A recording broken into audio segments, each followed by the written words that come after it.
Hello friends, R H education 91 में आपका स्वागत है। मैं आप लोग के लिए मॉर्निंग करंट अफेयर का सेशन लेके आई हूँ, जो कि आपके एग्ज़ाम के पॉइंट ऑफ व्यू से बहुत ज़्यादा इम्पोर्टेंट होने वाला है। सेशन को शुरुआत करने से पहले आप लोग के लिए मोटिवेशनल थॉट। जल को बर्फ में बदलने में वक्त लगता है। जल को बर्फ में बदलने में वक्त लगता है। सूरज को निकलने में वक्त लगता है। किस्मत को तो हम बदल नहीं सकते। किस्मत को तो हम बदल नहीं सकते, लेकिन अपने हौसलों से किस्मत बदलने में वक्त लगता है। तो हमें अपने लक्ष्य को पाने में भले ही थोड़ा वक्त लग रहा है, लेकिन ऐसा नहीं है कि हमें अपना लक्ष्य नहीं मिलेगा। हमें अपना लक्ष्य जरूर मिलेगा। बस आप लगे रहिए और करते रहिए अपना काम। देने वाला तो ऊपर वाला है और आपको मिलेगा तो जरूर। चलिए शुरुआत करते हैं। आज का फर्स्ट क्वेश्चन, किसे दोबारा भारतीय खो खो महासंघ का अध्यक्ष नियुक्त किया गया है? खो खो महासंघ, ऑप्शन नंबर सी इसका करेक्ट आंसर हो जाएगा। सुधांशु मित्तल को किया गया है। खो खो महासंघ के अध्यक्ष सुधांशु मित्तल है। नितिन गडकरी खादी प्राकृतिक पेंट के ब्रांड एम्बेसडर नियुक्त हुए हैं। Satish Agnihotri national high speed corporation limited के एमडी नियुक्त हुए हैं। सुनील शर्मा रेलवे बोर्ड के नए सीईओ है। और अगर हम लोग बात करते हैं कि रेलवे बोर्ड के पहले सीईओ कौन थे, तो कोई यादव थे, वीके यादव शायद आप लोग को याद आ रहा होगा। खो खो में कितने खिलाड़ी होते हैं? तो एक टीम में 12 खिलाड़ी होते हैं। एक टीम में तो 12 खिलाड़ी होते हैं, लेकिन जो मैदान में फील्ड में उतरते हैं वो केवल 9 खिलाड़ी ही उतरते हैं। क्वेश्चन कैसे पूछता है और ऑप्शन में क्या है, उसके अकॉर्डिंग ही हम लोग को करेक्ट टिक लगाना है। नेक्स्ट क्वेश्चन, केंद्रीय मंत्रिपरिषद का विस्तार करते हुए कितने मंत्रियों को शपथ दिलाई गई है? केंद्रीय मंत्रिमंडल मतलब कि हाल ही फिलहाल में आप लोगों को तो ये इन्फॉर्मेशन जरूर मिल गया होगा कि सारे के सारे केंद्रीय मिनिस्टर चेंज हुए हैं, कुछ वही है। तो आखिर चेंज हुए हैं तो कौन हुए हैं और नहीं हुए हैं तो कौन नहीं हुए हैं, ये सारे इन्फॉर्मेशन आपको एक वीक के अंदर मिलेगा। और एक वीक क्यों लगेगा इसका इन्फॉर्मेशन मिलने के लिए? क्योंकि मैं आप लोग को डेली थोड़ी थोड़ी डोज के माध्यम से सारे के सारे केंद्रीय मंत्री का नाम मैं याद करवाने वाली हूँ। आज 5 लेके आई हूँ, कल 5 या 10 लेके आऊँगी। थोड़ा थोड़ा करके हमें सारा याद करना है। एक ही बार देख के आप लोग डर जाएंगे, क्योंकि पता है कितने लोगों को शपथ दिलाई गई है? 43 लोगों को शपथ दिलाई गई है। ये देखिए इतने सारे लोगों हैं। तो इतने सारे लोग को याद करने के लिए एक दिन नहीं चाहिए, कम से कम एक वीक तो पक्का ही चाहिए। तो देखिए 28 राज्य मंत्री हैं और 15 कैबिनेट मिनिस्टर हैं। तो पहला जो राजनाथ सिंह हैं, वो जैसे पहले रक्षा मंत्री थे अभी भी वही पद पर बैठे हुए हैं। अमित शाह गृह मंत्री थे, अभी भी गृह मंत्री और पहले भी वो गृह मंत्री ही थे, लेकिन उनको अतिरिक्त प्रभार दिया गया है सहकारिता मंत्री। आप लोगों ने शायद सहकारिता मंत्री का अभी तक नाम नहीं सुना होगा, क्योंकि ये जो मंत्री ये पद हुआ है, ये हाल ही फिलहाल में मतलब कि कैबिनेट मिनिस्टर बनने से पहले ही ये पद की घोषणा की गई है नरेंद्र मोदी के द्वारा। नितिन जयराम गडकरी सड़क परिवहन और राजमार्ग मंत्री है। निर्मला सीतारमण वित्त मंत्री और कॉर्पोरेट मामले के मंत्री हैं। नरेंद्र सिंह तोमर कृषि और किसान कल्याण मंत्री है। बस आप लोग 5 आज याद करिए, कल मैं फिर से लेके आऊँगी। धीरे धीरे सारे के सारे मैं आप लोग को याद करवा दूँगी और एक वीडियो भी मैं आप लोग को प्रोवाइड करवा दूँगी सारे के सारे मिनिस्टर का। क्वेश्चन नंबर 3, किस भारतीय अमेरिकी को वेज जीपीएस नेविगेशन ऐप और टेक दिग्गज गूगल की सहायक कंपनी के सीईओ के रूप में नियुक्त किया गया है? Option number D, Neha Pareek को किया गया है। मतलब सीधे बात बोलूं तो आप लोग को बस यही याद रखना है कि वे जीपीएस ऐप जो है ये गूगल की सहायक कंपनी है। इसके सीईओ किसे नियुक्त कर दिया गया है? नेहा पारिक को किया गया है। नारायण राणे एमएसएमई उद्योग मंत्री है। के एस भट्टाचार्य त्रिपुरा के नए लोकायुक्त नियुक्त हुए हैं। विवेक राम चौधरी भारतीय वायुसेना के उप प्रमुख नियुक्त हुए हैं। नेक्स्ट, कोरियाई एयर को विमानन उद्योग में सबसे प्रतिष्ठित सम्मान में से एक विजेता के रूप में घोषित किया गया है। उस प्रतिष्ठित सम्मान का नाम क्या है? तो उस प्रतिष्ठित सम्मान का नाम है air transport world airlines of the year. पुरस्कार किसे दिया गया है? तो कोरियाई एयरलाइंस को दिया गया है। डायरेक्ट याद रखना है कि इस बार एयरलाइंस ऑफ द ईयर पुरस्कार किसे मिला है? तो कोरियाई एयर को मिला है। नेक्स्ट, भारतीय सेना ने गुलमर्ग में फायरिंग रेंज का नाम किस अभिनेत्री के नाम पर रखा है? Option number B, Vidya Balan के नाम पर रखा गया है। आप लोग को मैं इमेज दिखा रही हूँ ताकि आप लोग को इमेज के द्वारा भी नाम याद हो सके, क्योंकि आप लोग विद्या बालन को तो जानते ही होंगे। नेक्स्ट, अभिनेता दिलीप कुमार का निधन हो गया है। उन्हें किस वर्ष दादा साहब फाल्के पुरस्कार दिया गया था? ऑप्शन नंबर ए, 1994 में दिया गया था। इनका जन्म पेशावर में हुआ है, जो कि अभी पाकिस्तान में है। पहली फिल्म इनका क्या था? ज्वार भाटा। पहली फिल्म का नाम ज्वार भाटा है। इन्हें पद्म विभूषण से भी सम्मानित किया जा चुका है। कब? 2015 में किया गया है।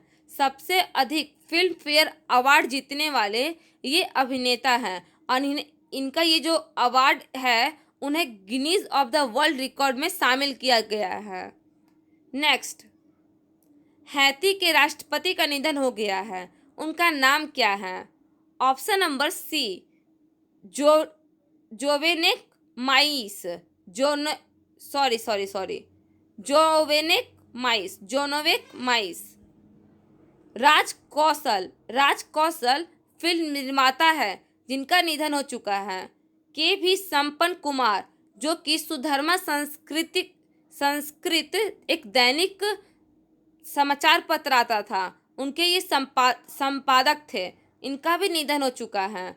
और डोनाल्ड रम्सफेल्ड अमेरिका के पूर्व रक्षा सचिव थे, इनका भी निधन हो चुका है। ये सारी की सारी जो निधन है ये आपको लोग का एग्जाम के पॉइंट ऑफ व्यू से बहुत ज़्यादा इम्पोर्टेंट है और अक्सर लोग ये या स्किप कर देते हैं और एग्ज़ाम में पूछ दिया जाता है और हम लोग वहाँ से गलत करेक्ट करके आ जाते हैं।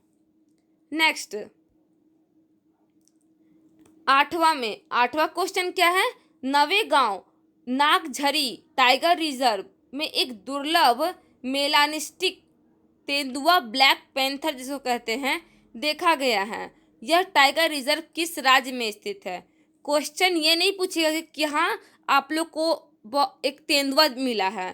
क्वेश्चन यहाँ ये पूछता है कि नवेगांव नागझरी टाइगर रिजर्व किस राज्य में स्थित है। ये स्टैटिक्स फैक्ट बना के ये क्वेश्चन हमेशा एग्जाम में आता है। ऑप्शन नंबर डी, महाराष्ट्र में ये नवेगांव नागझरी टाइगर रिजर्व स्थित है। Man of the India sorry, यहाँ tiger man of the India लिखना चाहिए। Tiger man of the India Kailash Sankhla है। कैलाश सांखला। और टाइगर डे हम लोग को बोला जाएगा कब मनाया जाता है? तो ये 29 जुलाई को मनाया जाता है। देखिए ऊपर वाला क्या चीज लिखा हुआ है? Tiger man of the India कौन है? तो कैलाश सांखला है। ध्यान दीजिएगा, टाइपिंग एरर है वहाँ। श्रीनगर में गोल्फ प्रशिक्षण एकेडमी का किया गया है शुभारंभ। गोल्फ प्रशिक्षण एकेडमी का। अगर हम लोग वहाँ के लेफ्टिनेंट गवर्नर की बात करें जम्मू कश्मीर की, तो कौन है? मनोज सिन्हा है। नेक्स्ट, हाल ही में किस देश में व्हाइट फ्लैग कैंपेन शुरुआत किया गया है। ये वाइट फ्लैग कैंपेन एक बहुत इंटरेस्टेड करंट अफेयर आया है आप लोग के सेशन में। तो देखिए क्या है ये वाइट फ्लैग कैंपेन। जैसे कि हम लोग कोविड-19 के दौरान जब लॉकडाउन लगा था तो नरेंद्र मोदी के द्वारा ये घोषणा किया गया था कि अपने घरों में दीपक जलाओ या तो थाली बजाओ, कहीं ना कहीं किसी माध्यम से साउंड उत्पन्न करना था। वैसे ही मलेशिया में भी एक वाइट फ्लैग कैंपेन शुरुआत किया गया है। ये वाइट फ्लैग कैंपेन भी कोविड-19 के दौरान ही शुरुआत किया गया है, क्योंकि वहाँ कोविड-19 का बहुत बुरी हाल है। कोविड-19 का बुरी हाल होने की वजह से वहाँ खाना का दिक्कत हो गया है और जितने भी खाने की दिक्कत हो गया है और क्या चीज़ का दिक्कत हो गया है, महामारी का प्रकोप और बेरोजगारी और खाने का कमी के कारण ये व्हाइट हाउस कैंपेन शुरुआत किया गया है। इसके दौरान क्या किया जाएगा, तो इसके दौरान अगर आप लोग को खाने की आवश्यकता है और आप लोग अपनी आवाज़ सरकार तक पहुंचाना चाहते हैं तो अपने घर के बाहर वाइट फ्लैग लगा दीजिए। अगर आप लोग रेड फ्लैग लगाते हैं, रेड मतलब लाल, लाल झंडा लगाते हैं, तो इसका मतलब ये है कि आप मलेशिया के निवासी हैं और मलेशिया में कोई लोग जाके विदेशी लोग रहते हैं उनके लिए वाइट फ्लैग है।